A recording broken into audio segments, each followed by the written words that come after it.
My Friend Irma.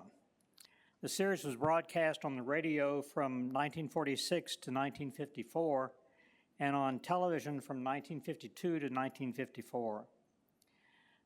It was also made into a motion picture in 1949, although the movie is best remembered as the film debut of the musical comedy team Dean Martin and Jerry Lewis in supporting roles.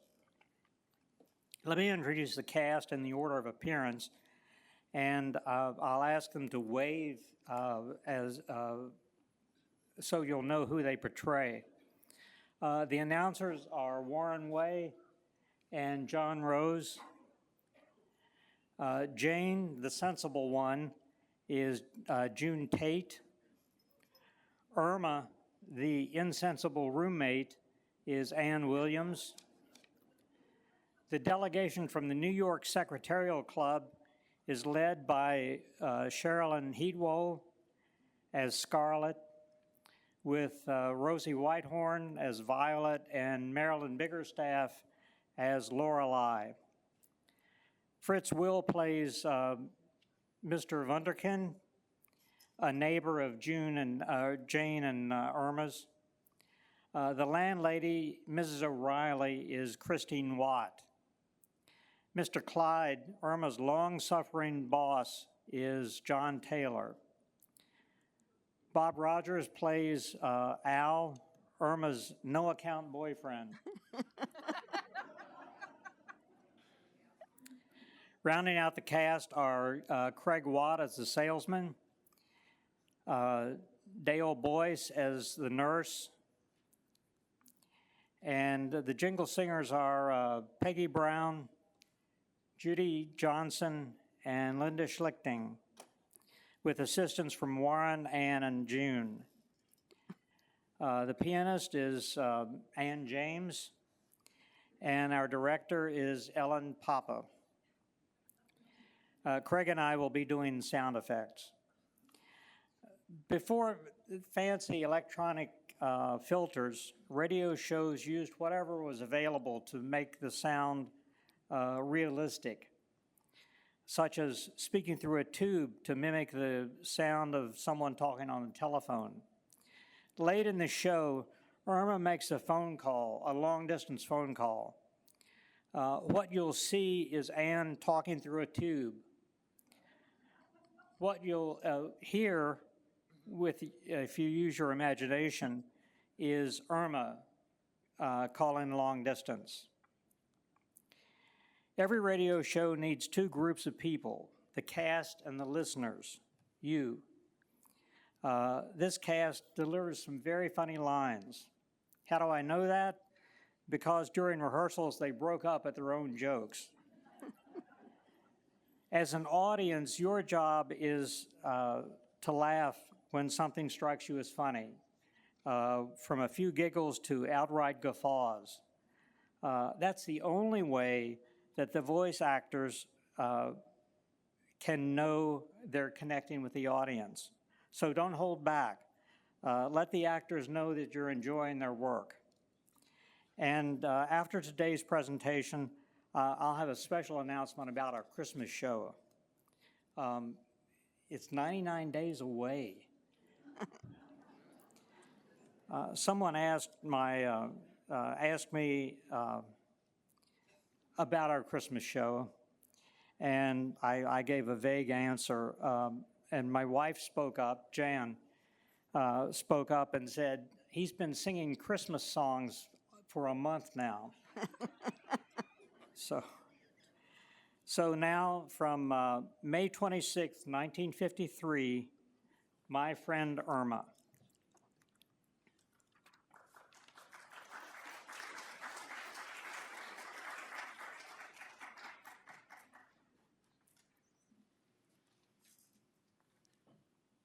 Cavalier cigarettes.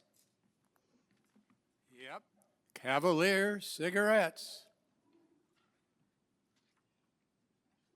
America's great new king-size cigarettes.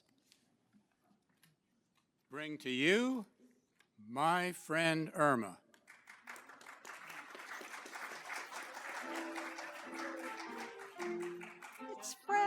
friendship, friendship, just a perfect friendship.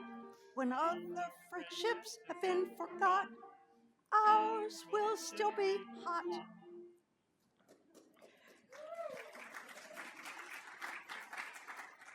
Ever hear the expression, into each life a little rain must fall?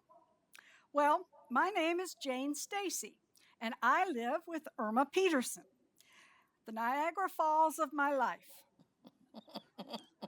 Honestly, the things this girl comes up with is enough to make the good humor man go on a crying jag. Take the other day.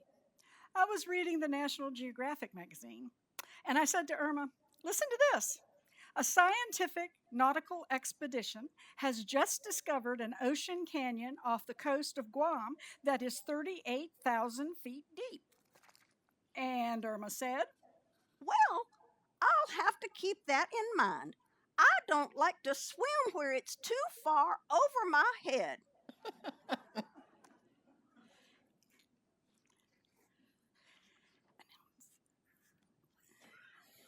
Friends, there may not be much poetry, but there's a lot of truth in this little jingle.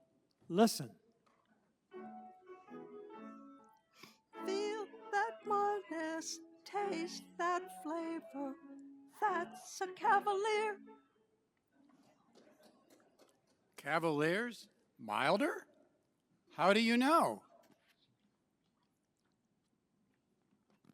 8 out of 10 who tried them say so. Well, there you got it. Among thousands of smokers who compared king-size Cavaliers with the cigarettes they'd been smoking, 8 out of 10 interviewed said Cavaliers are milder. If you want mildness and flavor in your cigarette, try king-size Cavaliers.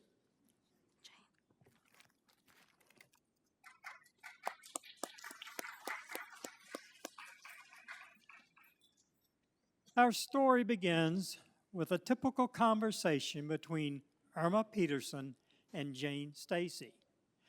It is typical because I can't make heads nor tails of it. Irma, Yes, where's that rug I brought home yesterday for the hallway? I threw it out. You threw it out? Why? Jane, no matter how tough things ever get with us, we're never going to keep stolen merchandise. Well, this is what I get for telling her it was a hooked rug. Now look, Irma. I'll get it.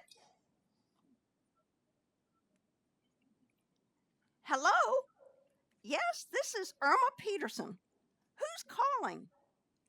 The New York Secretarial Club. What? You're sending over a group of members to see me? Well, of all the nerve. Goodbye. Irma, why did you hang up like that? Well, how do you like that darn club of mine?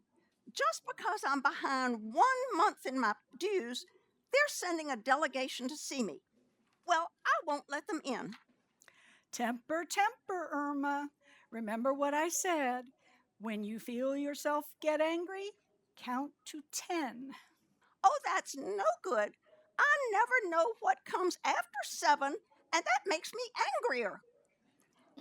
Can you imagine my own club, of which I have been a member for 3 years now, through snow and rain and heat and gloom of night? I allowed nothing to stop me from the swift completion of my appointed rounds. Oh, the mail is going to be late tonight. Irma, are you sure they said they were coming over to collect the dues? No, but that's just their sneaky way of doing things. Oh, it burns me up. Do you know, Jane, I never missed a meeting. The things I have done for that club, wearing my fingers to the bones, knitting woolen socks for members whose husbands were overseas.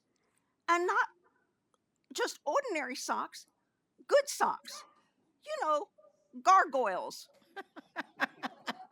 Argyles. And Irma, I saw those socks you knitted. Maybe that's why the girls are angry with you. Each one had 6 toes. Well, Jane, a soldier has to have a place to carry his money. And how about the charity work I've done for them? Last Thanksgiving, when they wanted to give turkeys away to poor families, I donated 12. Irma, handing out a dozen eggs to club members and asking them to sit on them until they hatch is not my idea of a donation. Look, Jane, I've never let them down. I've sold chances. Why, last month I paid $2 for a raffle ticket to the coronation. Did I hesitate? No, I'm always doing things for that club. Every time they need me, I'm the Johnny that puts them on the spot. Well, maybe they just feel that members should pay their dues promptly. Well, I've paid my dues for the last time. When those girls get here, I'm going to hand them my letter of resignation. Jane, will you write it for me? Oh, no. I'll dictate. Please, Jane. Oh, Irma, I think you're. Oh, well, if you insist, make it short. To the New York Secretarial Club. Dear girls. No. Cross that out. It's too friendly. All right, it's crossed. Make it gentlemen. Gentlemen? I, Irma Peterson, do hereby offer my tender resignation from the. No, Irma. I tender my resignation. Good for you, Irma. We both quit. Irma, I didn't say. Oh, never mind. Please continue, Jane.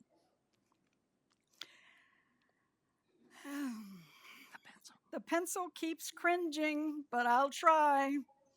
Go ahead. The reasons I am resigning from the club are, number one, I've always been suspicious of our treasurer. Every time we pay dues, she buys a new hat. Number two, when we had the pie baking contest, not only didn't I get a prize, but 3 of the judges sent me their doctor's bills. You're lucky it wasn't funeral expenses. Imagine baking chiffon pie with chiffon. They wanted original recipes. This must be the postal inspector. I'll get it. Hello, Jane. Is Irma here? Why, it's Scarlett Schultz. Yes, she's here. Come in. Thank you, Jane. You know Violet Murphy and Lorelei Schembaum. Yes, of course. How are you, girls? Oh, there you are, Irma. Irma? She's not talking. What's the matter, dearie? You got a cold? Jane, please tell them I'm out. I see. And where should I say you've gone? Just tell them I'm not here. We know that, Irma, but we like you just the way you are. Please, don't bring up friendship now. It's too late to lock the barn door after the horse is gone, and I'm not going back in. What's the matter, Irma? And why are you staring like that?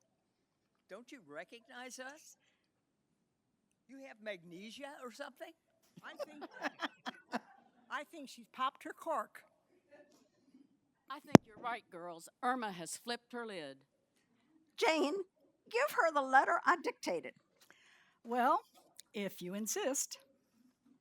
I don't know what this letter is all about, but from the way Irma is acting, maybe we ought to hold another drawing and give the prize to someone else. She ain't all here. Prize? Yeah. What prize? Hold it, girls. I think the ghost of Irma is rejoining you. I want a prize? The raffle, honey. An all-expense-paid trip to the coronation in England. What? We had a drawing last night at a special meeting, and Irma's ticket was picked. That's why we came over, to give her the prize money. Irma, isn't this just wonderful? Imagine you, of all the secretaries in New York. Gee, you're lucky, Irma. Well, Irma, say something. Give me back that letter.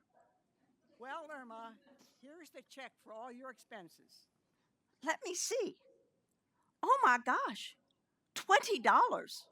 Irma, that's $2,000. All those nothings just confuse me. You were always confused by nothing. Cookie, $2,000. Oh, Jane, I'm so happy I could just cry. We couldn't be happier if it were happening to us. Right, girls? Have fun, Irma. And remember, when you get back, you will be expected to give a speech at the club telling us all about the coronation. Oh, I will. And to make sure nothing gets by me, when I get to London, I'll hire an interpreter. Goodbye, Irma. Bon voyage. And if you see a couple of fellows over there who look lonely, tell them you know a couple of hot chicks that are willing to go to Britain. Come on, girls. Bye. Oh, Jane, I can't believe it. Just imagine, pretty soon you'll be seeing England, the Thames, Piccadilly Circus. Oh, sweetie, I can't help but envy you. Well, you could do the same thing if you saved your money. What are you talking about? Saving money. You bought a raffle ticket. Well, how do you think I got the $2? I saved it. Come in. It's only me, if you don't mind, Maestro Wunderkind. Hello, girls. Irma, darling, what's the matter? You got the Charlie horse? Why are you doing the knee bends? That's supposed to be a curtsy. Irma is practicing for the coronation. They're bringing it over here? No, Irma just won an all-expense-paid trip to England to see the coronation. No fooling. Oh, that's marvelous, Irma, darling. I'm very happy for you. Thank you, Maestro. I still can't believe it's true. Ah, England. I spent 3 years in London, you know. Is that so? Yes. Every morning, I would look out my window and see Big Ben. Well, he better not go around looking through my window or there'll be trouble. Irma, Big Ben is a clock. Maestro, I'm a little bit worried about her going over there by herself. What's the worry about? If she ever gets lost, she can ask a Bobby. A Bobby? Yes, that's what they call a policeman over there.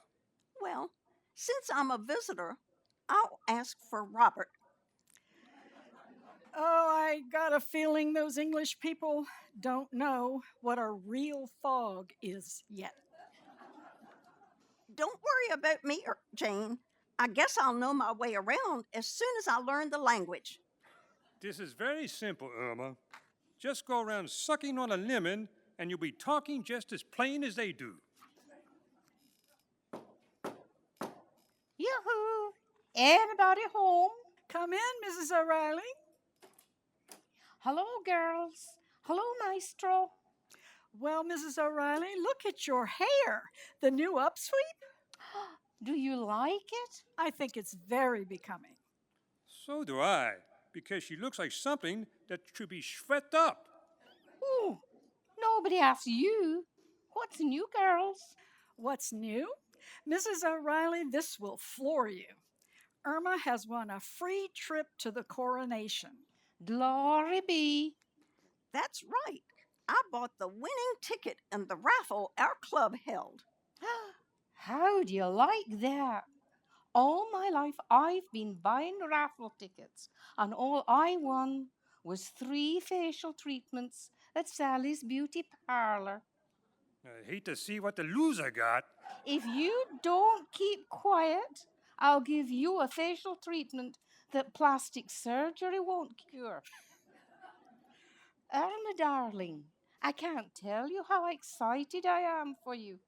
You know, I spent most of my girlhood in London. Many's the kiss that was stolen in the fog. Really, Mrs. O'Reilly? Oh, yes. When I was 18, I used to have a rendezvous with a handsome palace guard almost every night on one of the bridges that cross the Thames River. And that's when they wrote that famous song, London bridges falling down. That's the last straw. Get out of my way, girls. Take it easy, Mrs. O'Reilly. You wouldn't hit a man with glasses, would you? Then take them off. This I can't do for two reasons. One, you would hit me, and number two, if I took off my glasses, you might look attractive to me. Please, the two of you, don't quarrel on the happiest day of my life. I've got so much to think of and so much to do. Incidentally, Cookie, what are you going to tell your boss, Mr. Clyde? Oh, don't worry about him. I can take care of Mr. Clyde. You sure? He'll do anything for me. Doesn't he always send me a wire on my birthday every year? I know. And with a note attached to it asking you to hang yourself with it. Yes, he has such a wonderful sense of humor. I'll just tell him I'm going to the coronation. I'm sure he'll be very happy about it. Happy? Yes, he's always said he'd be happy to see me crowned.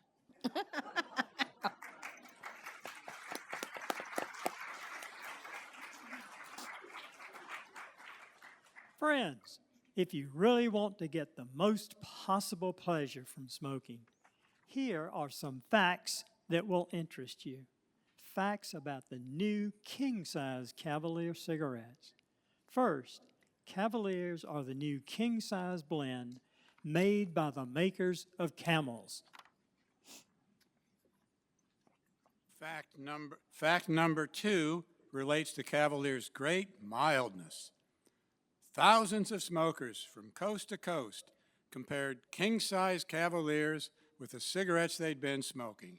And 8 out of 10 interviewed said Cavaliers are milder. Cavaliers were compared with all the other leading brands, perhaps the brand you now smoke. 90% of the Marine personnel interviewed in San Diego, California, 84% of the bathers interviewed on Lake Michigan beaches said Cavaliers are milder. Try Cavaliers. See how they combine great mildness with wonderful fresh flavor. Yes, Cavaliers' fine light tobaccos are specially blended to bring out all their flavor, as well as great mildness. And listen, although they're king size and made by the makers of Camels, Cavaliers are priced no higher than leading regular size brands. You pay nothing extra for Cavaliers Extra Length. Try king size Cavaliers now. Feel that mildness, taste that flavor. Never Cavalier.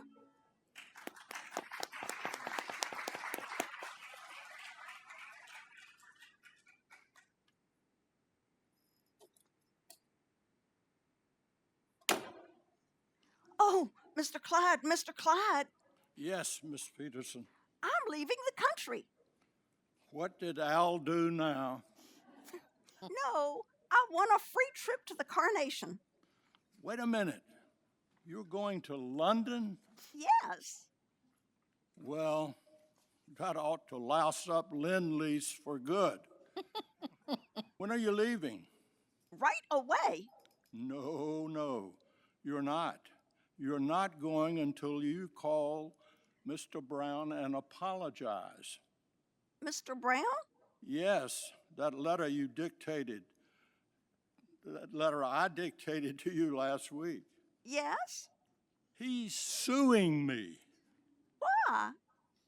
I told you to write that Mrs. Brown had complained that there were leaks in the plumbing and that the head of the hot water heater had spouted steam, causing rust to form on all the pipes.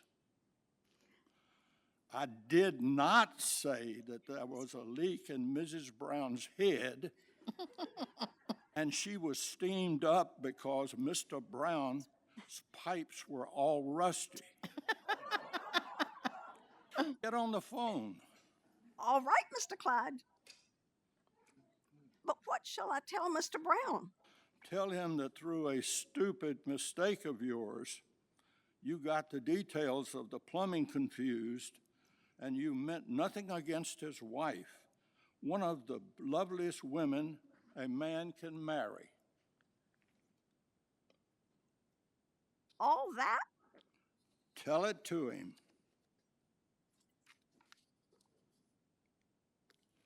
Go on. Hello? Hello, Mr. Brown. This is Miss Peterson, Mr. Clyde's secretary. I know it's a lovely mistake, but you must not let the plumbing confuse you just because you were stupid enough to marry Mrs. Brown. Oh, give me the phone. Brown, I'll call you back. Please understand this. Miss Peterson, please get out of here. Go to the coronation. Oh, it's so nice to have your blessing. I'll just be in time to get my shots. Then by all means, please go. And you can tell the people who give you the shots that I'll be honored if you would use my gun. Now get out of here.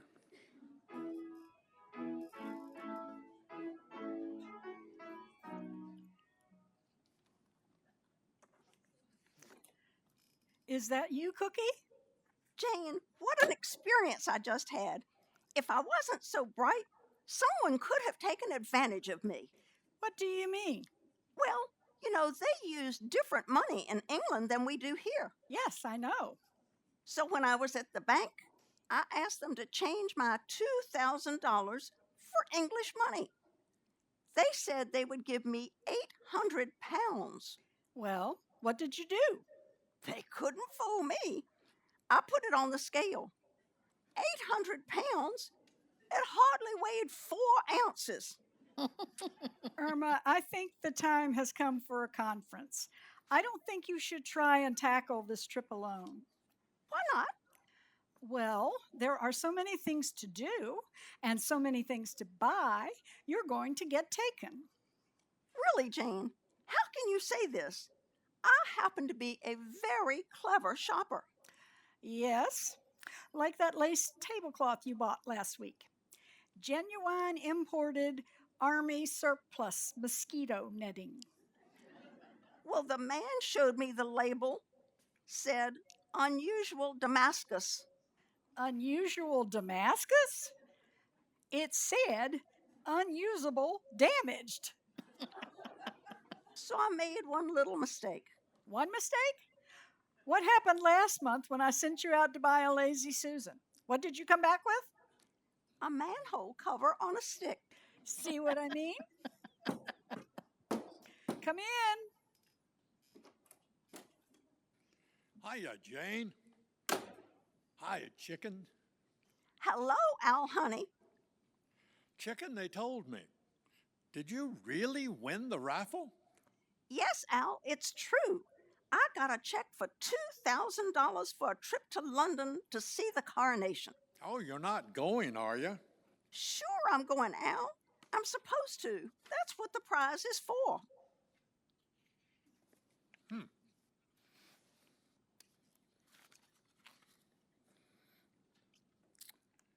Well, you're right, Jane.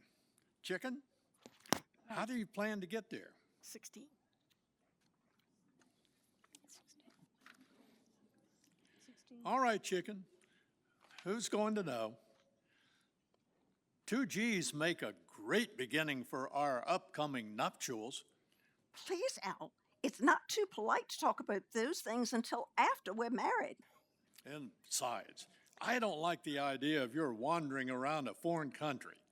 I'm a little suspicious of them English guys who drink tea in the afternoon. What are you suspicious about, Al? Oh, it just ain't safe.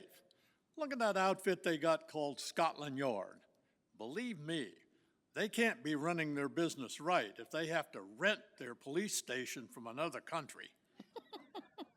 Well, there's no point in my going to the coronation. I'm learning all about it here. Personally, Chicken, I don't think it's safe for a dame to go over there by herself. In English movies, a dame gets knifed and strangled and poisoned and shot, and what happens? Them guys just sit around saying, cheerio, and hey what? Even Gary Cooper says more than that. Al, you're just like the rest of them.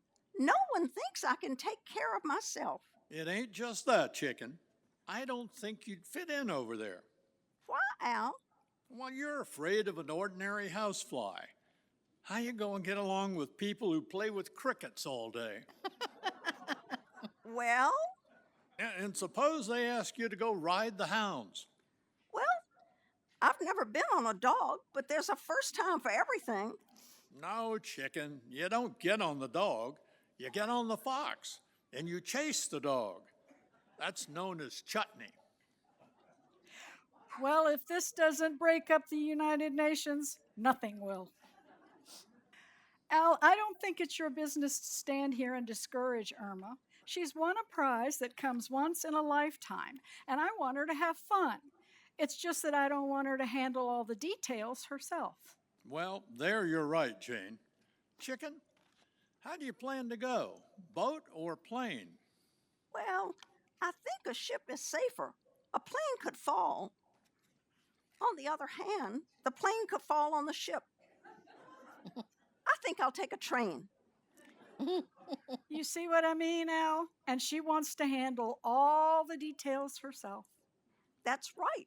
I'll do my own shopping. What if you bought me the same dress Her Majesty is wearing? Then we'll just have to ask Her Majesty to leave the coronation. Please, Jane, be serious. Why, I'll be so embarrassed that I'll probably fall off the Tower of London. What? Well, I'm going to try to get a good seat for the parade. Look, Irma, Jane, my mind is made up. This is my trip, and I'm going to handle it my way. Now, first of all, what's the temperature over there? Well, it might be a little cool in the evening. Then I think I'll buy one of those hot water bottles they use over there. You know, the ones with the tube sticking out? Irma, that's a bagpipe. You play it. You don't sleep on it. Well, I'm just feeling my way. Don't worry, Jane.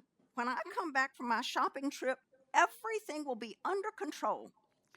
Irma, I beg you, don't look for bargains. Don't buy anything secondhand. Make sure everything is new. Go to the newest boat, stop at the newest hotel, wear the newest clothes. I won't forget, Jane. Everything new. Why, I may even come back with something that isn't even out yet.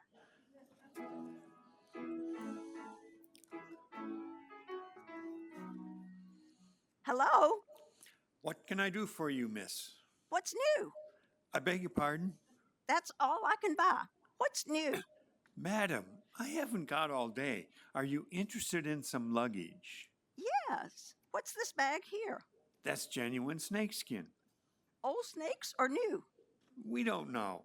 When we caught them, they didn't have their birth certificates. Well, I can't take any chances because...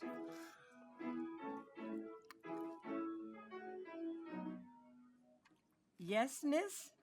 I'm going to take a trip and I would like to get my shots. Shots? Now, what sort of preventative shots do you have in mind? I don't know. What's the newest diseases? I beg your pardon? My roommate said I don't know how to shop and I should only get the newest things. But maybe first of all, I better get a shot for rabies. Rabies? Yes, I'm going to London and I heard that song, Mad Dogs and Englishmen, and I don't know which I'm going out with.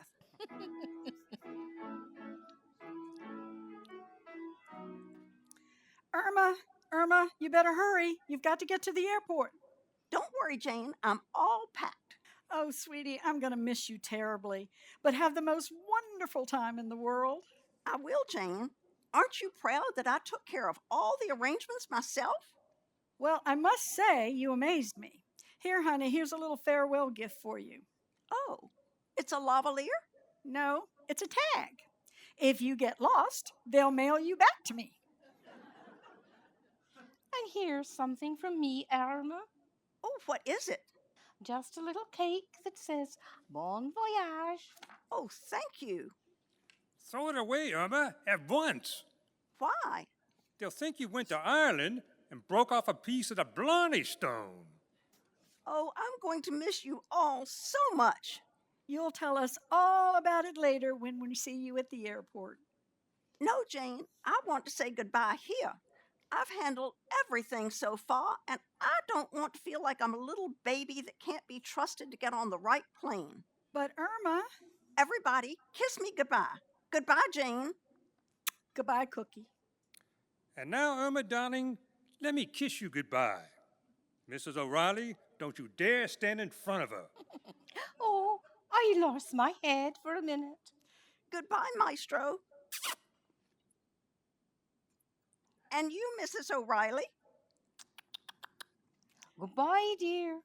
Now you got me crying, and my mascara's running.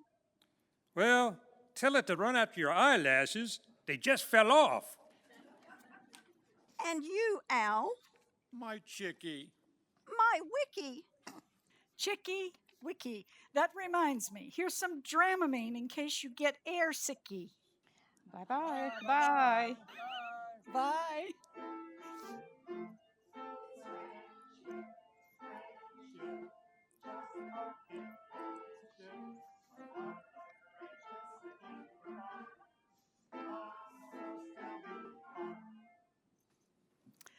Well, Irma's been gone 2 days now. She's probably over in London. You know, she surprised me. Took care of all the arrangements herself. I'm sure the first thing she did was go to Buckingham Palace to watch the changing of the guards, and I'm sure she tried to time it so she got there before the prices change.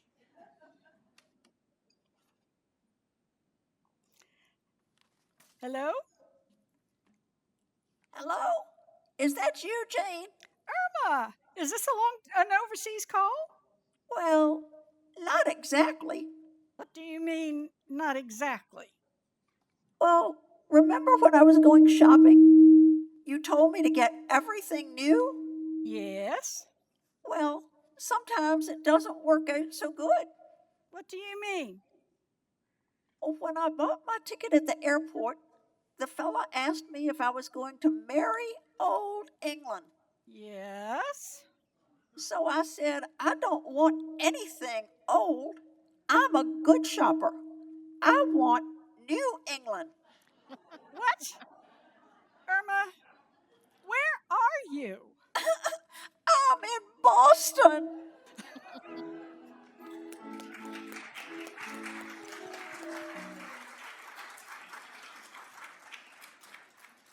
No doubt about it.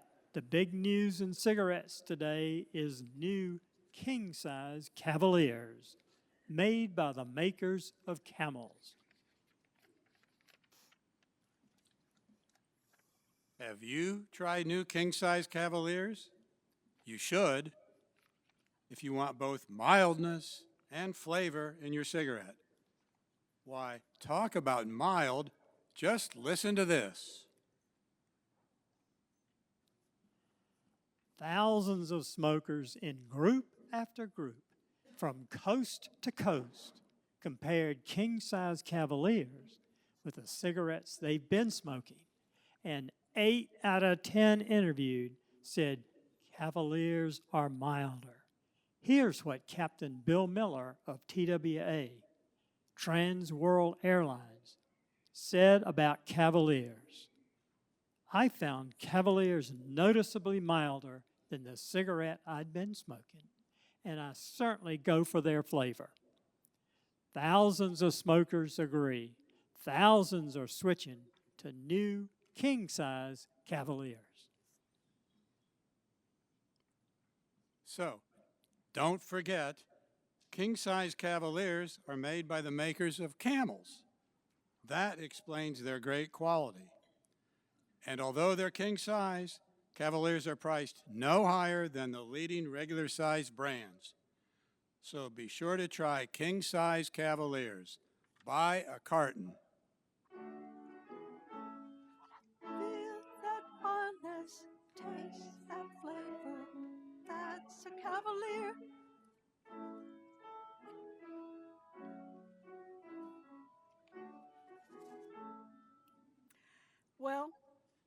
Irma's back.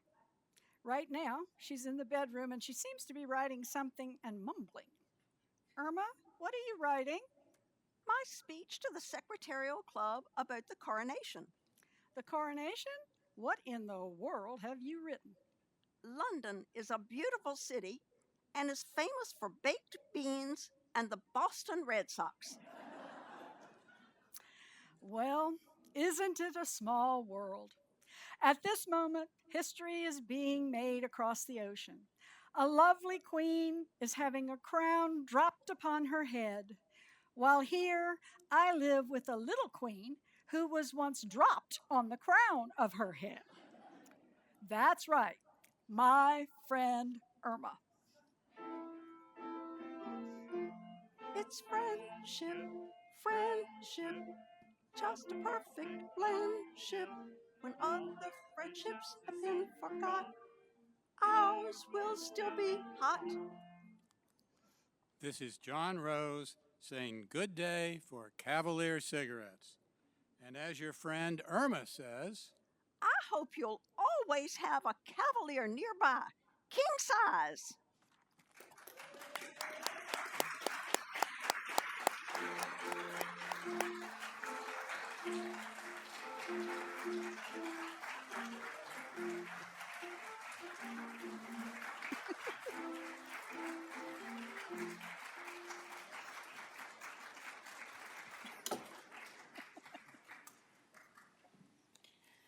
Wasn't that special?